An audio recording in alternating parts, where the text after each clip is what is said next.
Good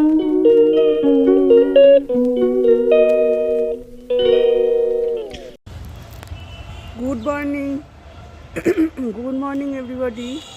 আমি ইন্দ্রাণী দত্ত। আমার সকল দর্শক বন্ধুদের জানাই আমার প্রীতি ও শুভেচ্ছা। এই দেখুন, আমি আজকে চলে এসেছি খুব সকাল সকাল আম গাছের কাছে। এই দেখুন, এটা আমাদের হিমসাগর আম গাছ। এই গাছে প্রচুর আম হয়েছে, কিন্তু অতিরিক্ত গরমে আমগুলো সব পড়ে যাচ্ছে। এই আম দিয়েই আমি আপনাদের একটা কাঁচা আমের আচারের রেসিপি করে দেখাবো। এই দেখুন, গাছ থেকে আমি পড়ে যাওয়া আমগুলোকে কুড়িয়েছি। এই আম দিয়ে আমি দেখাবো কাঁচা আমের একটা রেসিপি। এর জন্য আমগুলোকে ছোট ছোট করে কেটে ধুয়ে আমাকে রোদে দিতে হবে। আমি আমগুলো কেটে নিয়ে আপনাদের দেখাচ্ছি।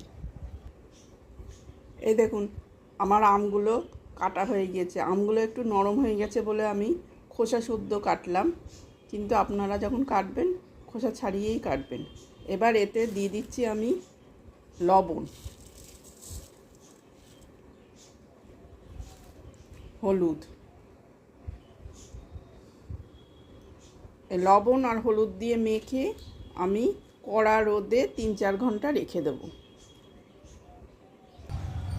এই দেখুন বন্ধুরা, আমি 2 ঘন্টা আগে আমটাকে নুন আর হলুদ মেখে রোদে রেখেছিলাম। এবার এতে দেব আদার রস দিয়ে আবার এটা মেখে রোদে রেখে দেব। এরপরে এতে দেব রসুন আর লঙ্কা বাটা।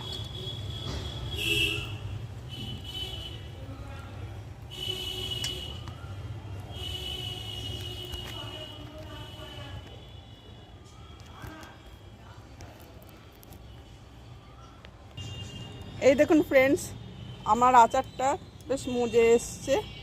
আমি এটাকে আবার একটু নেড়ে দিলাম। এবার এর মধ্যে দেব রসুন বাটা, লঙ্কা বাটা দিয়ে রোদে দিয়ে রাখবো। এই যে আমি দিয়ে দিলাম রসুন বাটা।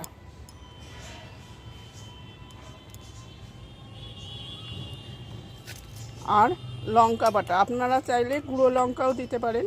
আমি বাটা লঙ্কা দিচ্ছি। এই দেখুন, 1 চামচ লঙ্কা বাটা। এই সব দিয়ে আমি মেখে আবার রোদে রেখে দেব। এইভাবেই আজকের দিনটা এটা পুরো মাখা থাকবে।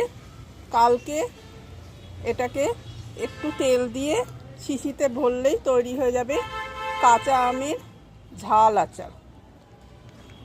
এরমভাবে রেখে আমি এটাকে রোদে দিয়ে রেখে দেবো।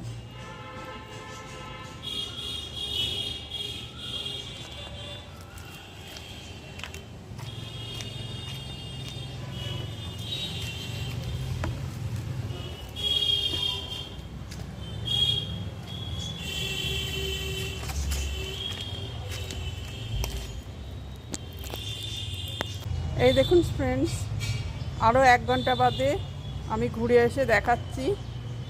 এর মধ্যে এবার আমি দিয়ে দেব তেল।